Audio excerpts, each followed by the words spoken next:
my job isn't to wake everybody up. Right. My job is only to wake myself up and to change myself. But we're never going to change the world on a whole. We can only change ourselves. We'll watch the world change as we're changing ourselves, but we're only responsible for that one person. And then realizing that some people just simply are not capable of waking up because they're not the same type of consciousness that we are, also made things a whole lot easier, because then you're not yelling at walls anymore. You're not yelling at brick walls going, wake up, wake up, wake up. It's a brick wall. It can't wake up. Right. It's not going to.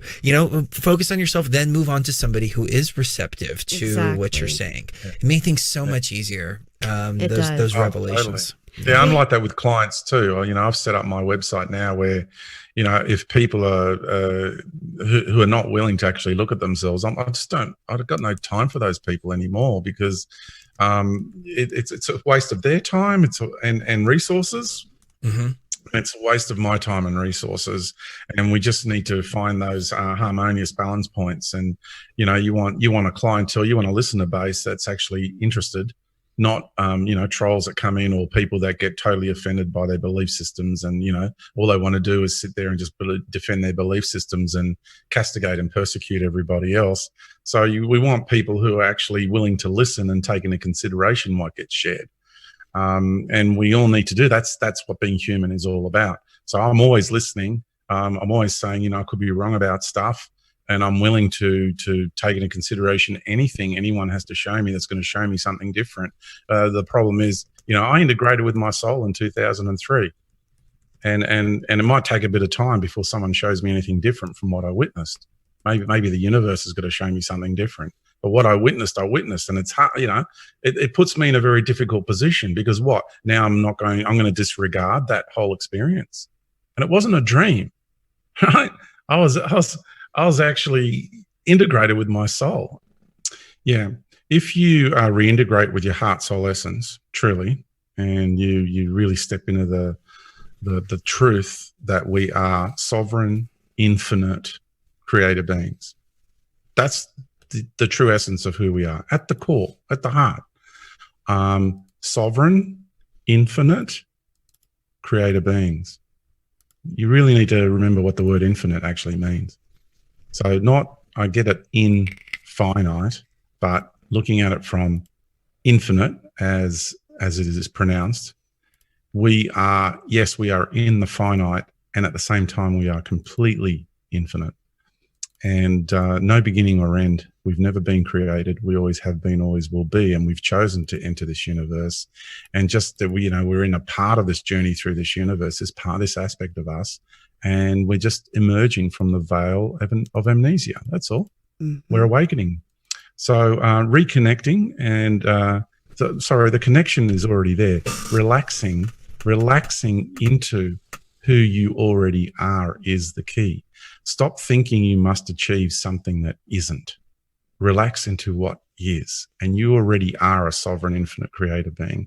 You are a vast, multidimensional being. You occupy every single reality in this universe. You're in every dimension. And to think that you have to go from here and journey to another dimension, I call that the ascension deception. That is a total bullshit.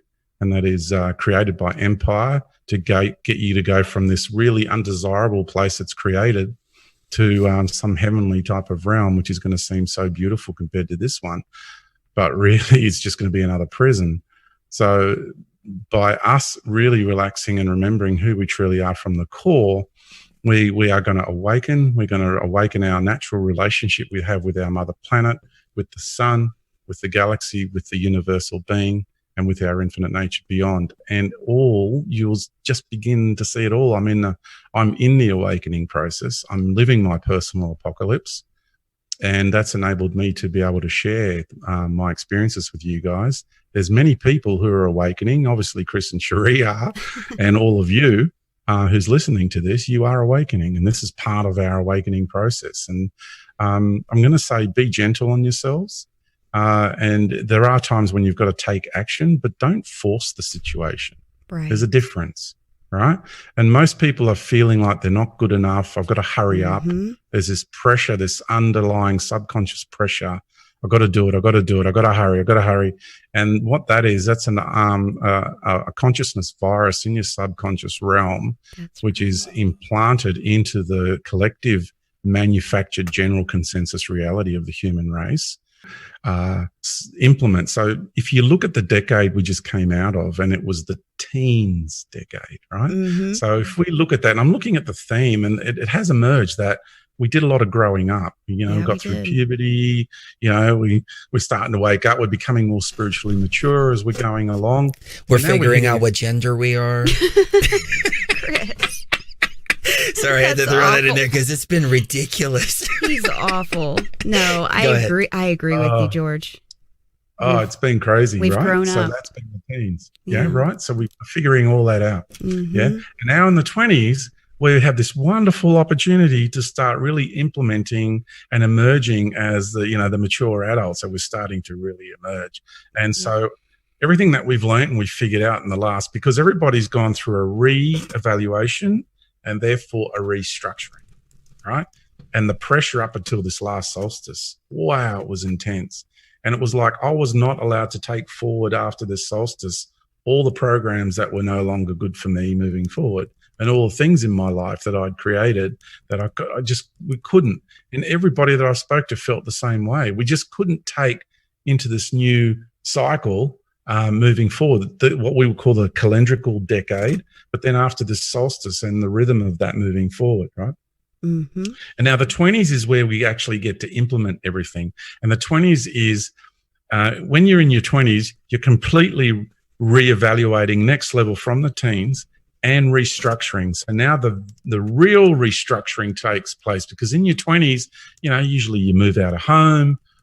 Usually you get a job, so your whole life just restructures. Do you know what I mean? A lot of people enter relationships. So the 20s moving forward is all about human society restructuring. So reevaluation's been going on. Mm-hmm. There's still a bit more reevaluation, but this is where the restructuring of human society is going to take place in this next decade. Yep. New financial systems, religious constructs, whatever.